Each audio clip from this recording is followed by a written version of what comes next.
할렐루야. 오늘은 십자가 전후 12번째 시간입니다. 갈라디아서 5장 6절에서 그리스도 예수 안에서는 할례나 무할례나 효력이 없으되 사랑으로서 역사하는 믿음뿐이니라. 여기서 뭐냐면은 그리스도 예수 안에서는 할례를 받은 자나 할례를 안 받은 자나 아무 효력이 없다는 겁니다. 아무 의미가 없다는 거예요.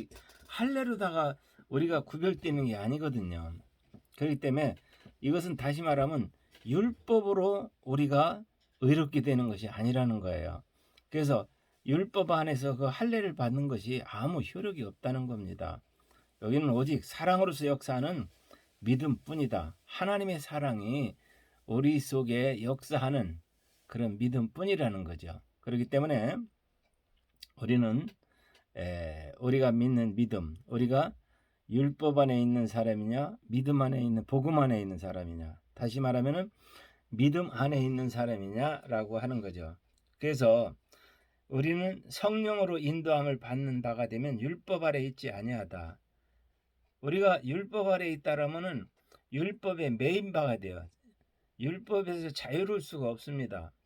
그러나 우리가 율법으로 말미암아 율법에 그리스도와 함께 십자가에 죽었다고 한다면 우린 율법에 대해서는 죽은 자입니다. 그렇기 때문에 율법에 대해 죽은 자예요. 다시 말하면은 율법으로는 우리가 십자가에서 율법에 완성시켜 놨기 때문에 우리도 그와 함께 죽고 그 그리스도와 함께 부활한 삶을 살면은 율법으로부터는 완전히 해방이 된다는 거죠. 그래서 그리스도 예수의 사람은 그 육체와 함께 그 정과 탐심을 십자가에 못 박았느니라. 그리스도의 사람은 정과 정욕과 탐심을 십자가에 못 박은 사람들이라는 거죠. 여러분들도 정욕과 탐심은 이미 십자가에 못 박은 사람들입니다. 만일 우리가 성령으로 살면 또한 성령으로 행할지니, 여기서 성령으로 살면 성령으로 행할지니라면은 믿음으로 살면 믿음으로 행할지니예요. 복음으로 살면 복음으로 행할지니, 그리스도와 함께 부활하심을 받았으면 그리스도와 함께 살지니, 그리스도와 함께 행할지니, 이렇게 말씀드릴 수가 있는 겁니다. 그래서 사도 바울은 형제들아 내가 지금까지 할례를 전하였다면 어찌 지금까지 박해를 받으리요. 그리하였으면 십자가의 걸림돌에서 제거되었으리라. 이렇게 말씀하고 있습니다. 할례를 전했다면은 핍박을 받지 않는다는 거죠. 할례를 전하면은. 그러나 지금 십자가에 그 죽은 예수 또 부활하신 그리스도를 전하니까 박해를 받을 수밖에 없다는 겁니다. 그 당시에는 예수를 그리스도로 고백만 하면은 다 유대교에서 퇴출당하는 그런 일이 있었거든요. 그러니까 유대교에서 퇴출당한다는 것은 즉 사망 선고받는 거나 똑같습니다. 그렇기 때문에 그리스도를 마음대로 말할 수 없는 거예요. 그때 시대에. 그러니까 그리스도를 말하고 십자가를 말하면은 이것이 핍박으로 돌아온다는 거죠. 그래서 사도 바울은 갈라디아서 2장에서 그 베드로가 하는 짓이 좀 마땅치 않은 걸 봤어요. 베드로가 안디옥에 왔을 때에 책망받을 일이 있기로 내가 그를 대면하여 책망하였다. 베드로를 책망하였다는 거예요. 바울이. 그건 왜냐? 유대인들이 어떤 이방인들과 베드로가 밥을 먹고 있었는데 유대인들이 그 자리에 오는 거예요. 그러니까 그냥 쓱 베드로가 그 자리에 일어나서 물러간 거예요. 할례자들이 오니까 두려워서 물러간 거죠. 그러니까 아니 어떻게 할례자들이 두려울 수가 있어요. 베드로는 그런 그 데가 있었어요. 그러니까 사도 바울이 있다가 남은 유대인들이 그와 같이 외식함으로 이렇게 외식함으로 바나바도 그들의 외식에 유혹되었다. 그러니까 외식하는 그 행동에 유혹될 수밖에 없는 거죠. 베드로가 그렇게 행동하니까. 그러나 나는 그들이 복음의 진리를 따르게 행하지 아니함을 보고 모든 자 앞에서 갯바에게 이르되 네가 유대인으로서 이방인을 따르고 유대인답지 않게 살면서 어찌 억지로 이방인을 유다인답게 살게 하려 하느냐 하였노라 라고 하는 거죠. 다시 말하면은 네가 복음을 가지고 이젠 이방인들과 함께 사는데 이제 유대인답게 살질 않고 있는데 왜? 복음을 가진 베드로기 때문에. 그런데 어떻게 네가 유대인들이 왔을 때에 그들을 두려워해서 그들에게서 떠나고 물러가느냐 하는 거죠. 믿음을 가진 자는 담대하고 당당해야죠. 나는 이제 유대인의 그 율법으로 이런 삶이 아니라 믿음으로 사는 삶을 살겠다 하는 그런 자세가 베드로에게는 없었습니다.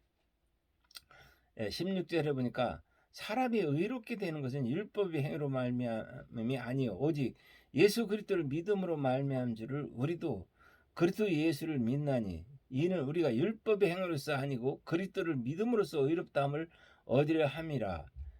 율법의 행위로는 의롭다함을 얻을 육체가 없다 이렇게 말하고 있습니다. 율법의 행위를 가지고는 의롭다 할 육체는 없다는 거지. 이 세상에 우리가 육을 가지고 사는 이상은. 그러나 그 육을 그리스도와 함께 십자가에 못 박혀 죽고 그리스도와 함께 부활해서 그 부활의 삶, 또 다시 말하면 성령이 인도하는 삶을 살 때는 율법으로부터 죽은 자요 의에 대하는 산 자요 라고 이렇게 여길지어다 라고 로마서에는 말씀하고 있습니다. 만일 우리가 그리스도 안에서 의롭게 되려 하다가 죄로 돌아가면 그리스도께서 죄를 짓게 하는 자냐? 결코 그럴 수 없느니라. 이렇게 말하면서 만일 내가 헐었던 것을 다시 세우면 내가 나를 범법한 자로 만드는 것이다. 이미 내가 헐었던 것이 뭡니까? 율법에 대해 다 헐었던 것입니다. 정과 육을 다 헐었던 것입니다. 근데 그걸 다시 세운다면은 나를 스스로가 범법한 자로 만드는 거예요. 그렇기 때문에 내가 율법으로 말미암아 율법에 대하여 죽었나니 이는 하나님께 대하여 살려 함이라. 내 율법으로 말미암아 율법에 대하여 죽었기 때문에 이제는 그 죽은 이유가 하나님께 대하여 살려 함이라 이렇게 말하고 있습니다. 그러면서 갈라디아서 2장 20절이죠. 내가 그리스도와 함께 십자가에 못 박혔나니. 이젠 여러분들 이 고백이 꼭 있어야 돼요. 내가 그리스도와 함께 십자가에 못 박혔다. 그리스도와 함께 십자가에 못 박혔다. 그리스도와 함께 죽었다. 이런 그 고백이 있어야 돼요. 그런즉 그렇기 때문에 이제는 내가 산 것이 아니요 이젠 내 삶이 아니다. 내 삶은 오직 내 안에 그리스도께서 사신 것이다. 이렇게 고백할 수 있어야 됩니다. 오직 내 안에 그리스도께서 사신 거다. 그러나 내가 이제 육체 가운데 사는 것은 나를 사랑하사 나를 위하여 자기 몸을 버리신 하나님의 아들을 믿는 믿음으로 사는 것이다. 믿음으로 사는 거 이것이 바로 그리스도와 함께 십자가에 못 박혀 내가 죽었고 그래도 내가 육체를 가지고 사는 것은 이 나를 사랑하사 나를 위해 자신을 버리신 하나님의 아들을 믿는 믿음, 이 믿음을 하나님이 요구하는 거예요. 여러분들이 믿는다 믿음으로 살아야지. 뭘 믿음으로 사는 겁니까? 하나님의 아들을 믿는 믿음 안에서 사는 거예요. 그리스도를 믿는 믿음 안에서 사는 거예요. 내가 하나님의 은혜를 패하지 않으니 만일 의롭게 되는 것이 율법으로 말미암았으면 그리스도께서 헛되이 죽으셨다는 거죠. 그러니까 은혜를 패하는 자가 돼서는 안 되겠죠.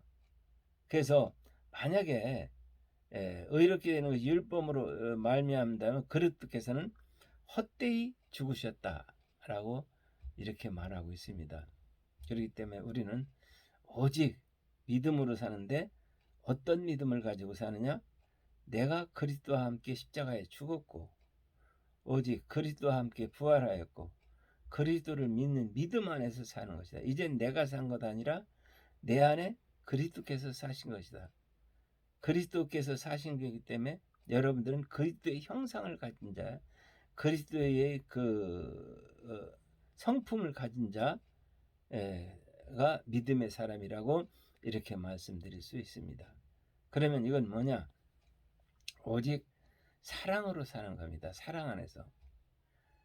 그렇기 때문에 우리는 모든 율법으로 사람들을 정죄하고 자기 자신을 정죄하는 것이 아니라 하나님 사랑, 이웃 사랑, 이것이 온 율법의 전체입니다. 여러분들 모두 믿음으로 승리하는 삶을 살아주시기를 주님의 이름으로 축원합니다. 기도합니다. 지금은 우리 주 예수 그리스도의 은혜와 하나님 아버지의 그 만국하신 사랑하심과 성령님의 내주 교통 역사하심이 이 말씀을 듣는 세계 각국에 있는 모든 성도들 머리 위에 이제로부터 영원토록 함께 하시기를 간절히 축원하옵나이다. 아멘.